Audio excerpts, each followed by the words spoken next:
हमारी आज की कहानी एक परिवार पर आधारित है जिसमें एक बेटे को अपनी माँ से ही प्यार हो जाता है और वो दिन रात अपनी माँ के जिस्म को देखता रहता है। कहानी की शुरुआत फॉस्को नाम के एक ट्रक ड्राइवर से होती है जो अपने बेटे लिवियो के साथ इटली के एक छोटे से टाउन में रह रहा था। वो टाउन में बनने वाली वाइन को शहर तक ले जाने का काम करता था। काफी समय पहले फॉस्को की बीवी की मौत हो गई थी, तब से वो अपने बेटे लिवियो के साथ इस घर में अकेला ही रह रहा था। एक दिन फॉस्को एना नाम की एक औरत से शादी कर लेता है जो उम्र में उससे बहुत छोटी थी। एना के पति की भी कुछ समय पहले मौत हो गई थी और उसकी एक 6 साल की बेटी सैली थी। एना भी इस शादी से बहुत खुश थी क्योंकि उसे पति और उसकी बेटी को पिता और एक भाई मिल गया था। रात को जब फॉस्को एना से प्यार करने लगता है तभी उसका एक दोस्त उसे बुलाने आता है, जिसके बाद ना चाहते हुए भी फॉस्को को अपने दोस्त के साथ जाना ही पड़ता है। कुछ देर बाद फॉस्को अपने कुछ दोस्तों के साथ चोरी छुपे कहीं घुस रहा था। इसी बीच वहाँ पुलिस आ जाती है और पुलिस को देखकर वो सभी वहाँ से भाग जाते हैं। दरअसल फॉस्को और उसके दोस्त पुराने जमाने की कब्रें खोदकर उनमें से कीमती सामान चुराते थे और फिर वो उस चोरी किए गए सामान को शहर में जाकर ऊंचे दामों पर बेच देते थे।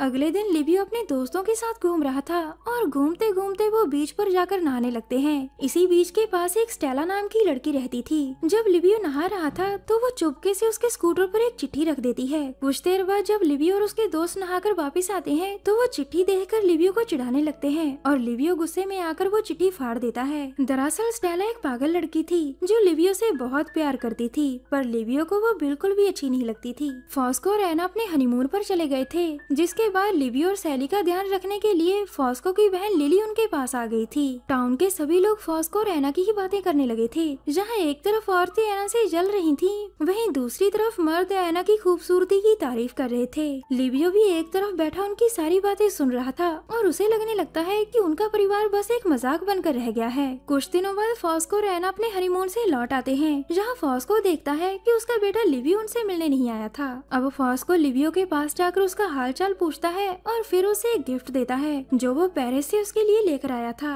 अगले दिन फॉस्को लिवियो को एक काम करने में उसकी मदद करने को कहता है, जिसके बाद लिवियो एक एक कर सभी कंटेनर फॉस्को को देता है। जब सारा सामान लोड हो जाता है तो वो कहता है कि इसे वापस उतारो, जिस पर गुस्से में लिवियो पूछता है कि ऐसा क्यों करना है। तो फॉस्को उससे कहता है कि तुमने सामान सही से लोड नहीं करवाया, तुम्हें बड़ा सामान पहले और छोटा बाद में पकड़ाना था ताकि सारा सामान सही से अरेंज करके रखा जा सके। ये सुनकर लिवियो कहता है कि तुम ये बात पहले भी बता सकते थे, मगर फॉस्को उसकी कोई बात नहीं सुनता और उसे दोबारा से सारा सामान लोड करने को कहता है। दरअसल ऐसा करके फॉस्को अपने बेटे को अपने कंट्रोल में रखना चाहता था।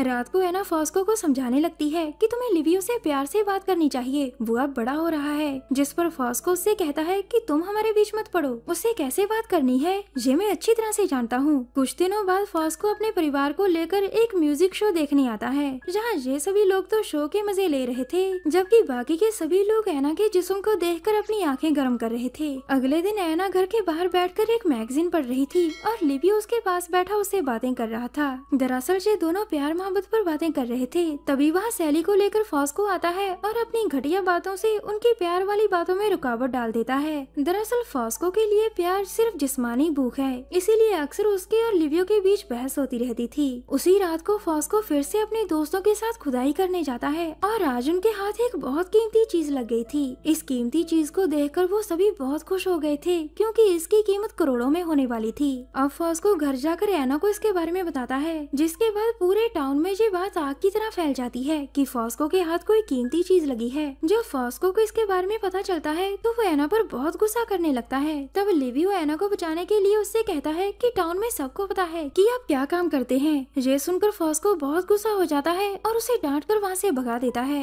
रात को एना फॉस्को के पास आकर उसे फिर समझाने की कोशिश करती है कि इस बार तुम लिवियो को भी अपने साथ लेकर जाओ और उसे एक दोस्त बनकर दुनियादारी का पाठ पढ़ाओ। फॉस्को उसकी बात मान लेता है, लेकिन वो इस बार लिवियो को अपने साथ ले जाने से मना कर देता है। दरअसल इस बार फॉस्को काफी कीमती सामान लेकर जाने वाला था और इस बार उसके पकड़े जाने का खतरा भी बहुत था, इसीलिए वो इस बार अपने बेटे को अपने साथ नहीं ले जाना चाहता था। अब फॉस्को सामान डिलीवर करने के लिए चला गया था और उसकी गैर मौजूदगी में लिवियो और एना की बहुत अच्छी बनने लगी थी। वो दोनों दिन रात खूब बातें करने लगे थे और खूब मस्ती भी करने लगे थे। कुछ दिनों बाद एना को पता चलता है कि फॉस्को को पुलिस ने पकड़ लिया है, जिसके बाद एना फॉस्को से मिलने जेल में जाती है और उसे रिहा करवाने के लिए बड़े बड़े लोगों से मदद मांगती है, लेकिन कोई भी उसकी मदद करने के लिए आगे नहीं आता। एना फॉस्को को छुड़ाने के लिए अपनी तरफ से हर कोशिश कर रही थी, जबकि फॉस्को जेल में जाकर भी बिल्कुल नहीं बदला था। वो पूरे का पूरा जाहिल था। वो अपने इसी रवैये के कारण ऐना को काफी भला बुरा कहता है और वो रोने लग जाती है। एक दिन ऐना और लिवियो जब घर का काम कर रहे थे तो लिवियो की आंख में कुछ चला जाता है और ऐना उसकी मदद करने उसके करीब जाती है। आंख को साफ करते करते वो दोनों इतने करीब आ जाते हैं कि लिवियो ऐना को चूमने लग जाता है, जिसके बाद ऐना भी एक पल के लिए अपने होश खोकर लिवियो के करीब होने लगी थी, मगर तभी वो अपने आप को संभाल कर लिवियो से दूर हो जाती है। इसके बाद लिवियो सारा दिन अपनी सुतेली माँ ऐना के ख्यालों में ही खोया रहता था।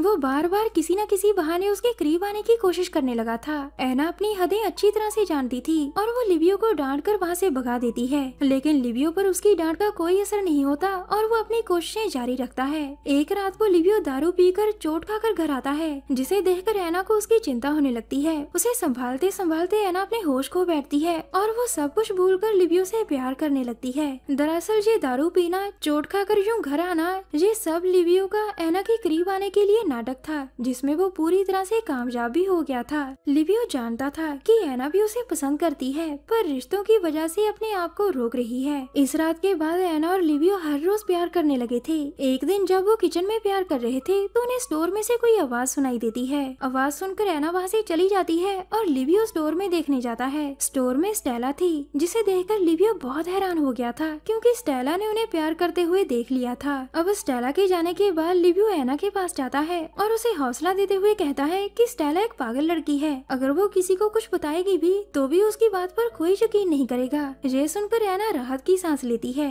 कुछ दिनों बाद उन्हें खबर मिलती है कि फॉस्को रिहा होने वाला है। ऐना अच्छी तरह से जानती थी कि स्टेला की बात पर कोई और यकीन करे ना करे, पर फॉस्को उसकी बात पर जरूर यकीन करेगा। यही बात सोचकर ऐना बहुत घबरा गई थी, जिसके बाद वो लिली को बुलाकर उसे सब बता देती है। लिली सच्चाई जानकर उस पर बहुत गुस्सा करती है, मगर अपने भाई का घर बचाने के लिए वो ऐना को ये बात छुपाने की सलाह देती है। कुछ दिनों बाद फॉस्को रिहा होकर घर आ गया था और टाउन के लोग उसके स्वागत के लिए एक पार्टी रखते हैं। इस पार्टी में सभी बहुत खुश थे, पर ऐना और लिवियो के चेहरे उतरे हुए थे, क्योंकि वो अंदर ही अंदर बहुत डरे हुए थे। पार्टी में सभी खूब दारू पीते हैं और खूब नाचते हैं। इसी बीच फॉस्को ताजी हवा खाने बीच के किनारे चला जाता है, जहाँ उसकी नजर स्टेला पर पड़ती है, जो उसी से मिलने यहाँ आई थी। स्टेला उसे ऐना और लिवियो की रासलीला के बारे में सब बता देती है। अपनी पत्नी और बेटे की असलियत जानकर फॉस्को को बहुत बड़ा धक्का लगता है। कुछ देर बाद फॉस्को अपने परिवार के साथ अपने घर में था। वो ऐना को पानी लेने के लिए किचन में भेज देता है। जब लिवियो वहाँ से जाने लगता है तो वो उसे रोककर उसे बातें करने लगता है। फॉस्को की बातों से साफ साफ पता चल रहा था कि उसे लिवियो और ऐना की सच्चाई पता है, पर वो सीधे सीधे इसके बारे में लिवियो से कोई बात नहीं करता।